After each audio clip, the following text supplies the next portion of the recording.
انسان کے سینے میں جو لطائف ہیں، ہر ایک لطیفے کو سیور اربعہ نصیب ہوتے ہیں۔ سیور اربعہ کسے کہتے ہیں؟ ایک کو کہتے ہیں سیر اللہ، یعنی جب بندہ مراقبہ کرتا ہے، سر جھکا کے بیٹھتا ہے، اس لطیفے کے اوپر، مثلا لطیفے قلب کے اوپر ذکر کرتا ہے، اللہ اللہ کرتا ہے، تو گویا کہ یہ لطیفہ اللہ کی طرف پرواز شروع کر دیتا ہے۔ اس کو کہتے ہیں سیر اللہ۔ یہ اللہ رب العزت کی طرف جا رہا ہوتا ہے، پھر پہنچتا ہے، پھر وہاں سے تجلیات، انوارات جذب کر کے واپس آتا ہے۔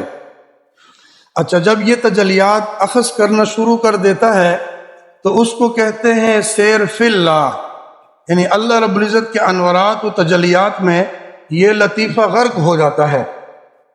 اب دیکھیں، اسپنج ہوتا ہے نا، اسپنج، اس کا اگر یہ ویسے پڑا رہے اور پانی سے بھرا ہوا پڑا رہے، پتہ نہیں چلتا کہ اس کے اندر پانی ہے یا نہیں ہے۔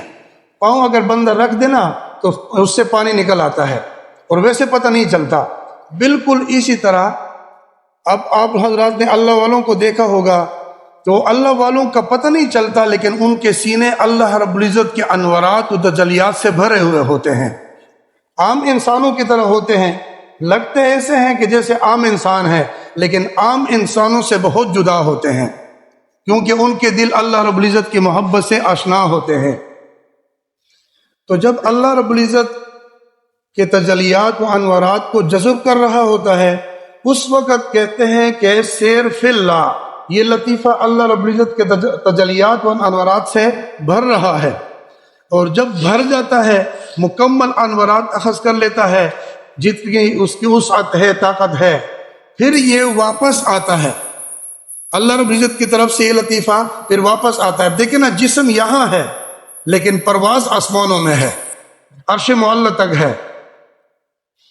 تو جب واپس آتا ہے تو اس سیر کو کہتے ہیں سیر من اللہ، یہ اللہ رب العزت کی طرف سے واپس آ رہا ہے، پھر دنیا میں پہنچ جاتا ہے، پرواز مکمل ہو جاتی ہے، پھر نیچے آ جاتا ہے، پھر اس کو کہتے ہیں سیر۔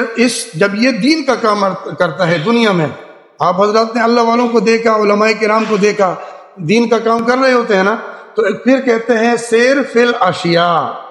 یہ چار سیور ہر لطیفے کو نصیب ہوتے ہیں۔ جب ہر لطیفے کو سیور اربعہ نصیب ہو جائیں، اس بندے کو کامل انسان کہتے ہیں۔ اس بندے کو اللہ رب العزت مکمل طور پہ انوارات نصیب فرما دیتے ہیں، گویا کہ اس بندے کا سینہ اللہ رب العزت کے انوارات و تجلیات سے بھر جاتا ہے۔ پھر یہ اپنے سینے سے دوسروں کے سینوں میں جو نور منتقل فرماتے ہیں، اس وجہ سے دوسروں کے دلوں کی دنیا بدل جاتی ہے اور یہ نیکیوں بری زندگی اپنا لیتے ہیں۔ ہم کہتے ہیں نا کہ جی فلاں کی زیارت سے، فلاں کے بیان سے، فلاں کے دیکھنے سے میرا دل ایسا بدل گیا کہ گناہوں سے نفرت ہی ہو گئی دل میں۔ یہی وجہ ہوتی ہے کہ ان حضرات کی سینوں سے انوارات منتقل ہوتے ہیں دوسروں کے سینے میں، ان انوارات کی برکت سے لوگوں کی دل کی دنیا بدل جاتی ہے، لوگ نیکیوں بھری زندگی اپنا لیتے ہیں۔ اللہ تعالی ہم سب کو یہ سیور اربعہ نصیب فرما دے، ہمارے دلوں کی دنیا بدل کے رکھ دے، اور اللہ تعالی ہمیں بھی نیکیوں بھری زندگی اپنانے کی توفیق نصیب فرما دے۔